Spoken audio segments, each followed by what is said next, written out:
All right, we've been chasing the pike all morning. It is 10 after 12. The wind is blowing right into this little sand rock transition shelf. And I'm going to do this Mississippi River style. I'm going to be using my trusty old 1/8 ounce jig head with a ringworm. No meat.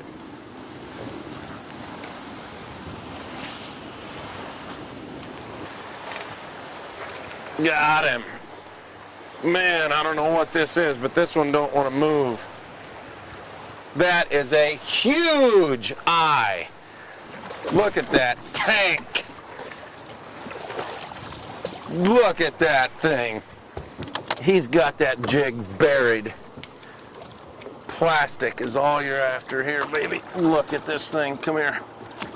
Come here. Look at that tanker. That is awesome. Nothing but a ringworm.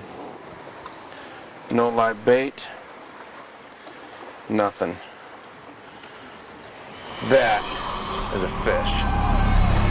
Oh man, that one hit it on the fly. That's a good walleye right there. He hit it on the run. Ooh. Come here, big boy. Yep, that one I started swimming back to the boat and he hammered it. It's a good fish right there. Man, that is some fun stuff, isn't it?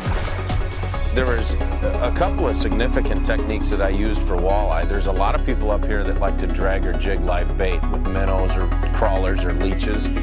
I almost exclusively was using plastic. I started with a ringworm, then I even went into a single-tail grub at about a 3-inch grub. And this is awesome. You can learn snap jigging, which I put that together today. I was dragging a plastic yesterday. I mean, that's really fun to catch them in other than the traditional ways. So it's a really good time to come to a place like this that's just loaded with fish, because you're gonna get into a spot where they're just one after the other. Oh man, that was a thump.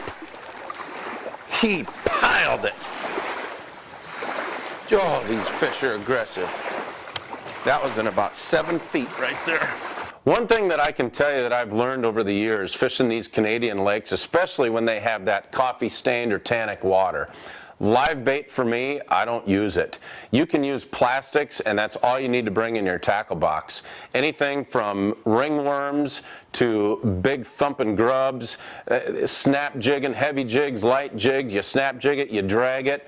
Plastics is the way that I like to go up here.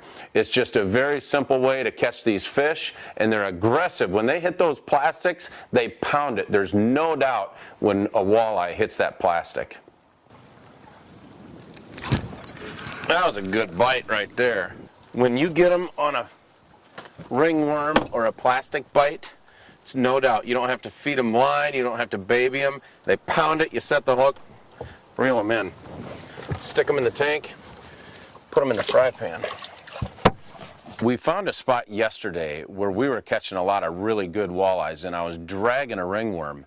Well, today I went into the same area and we weren't getting as many bites. So today I started snap jigging that thing.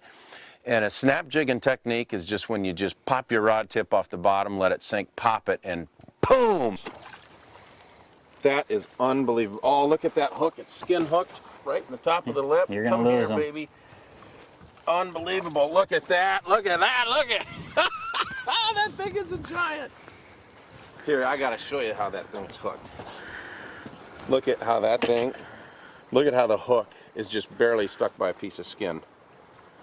Holy cow, I can't believe I got that fish in. That is a fish right here. We've got 637.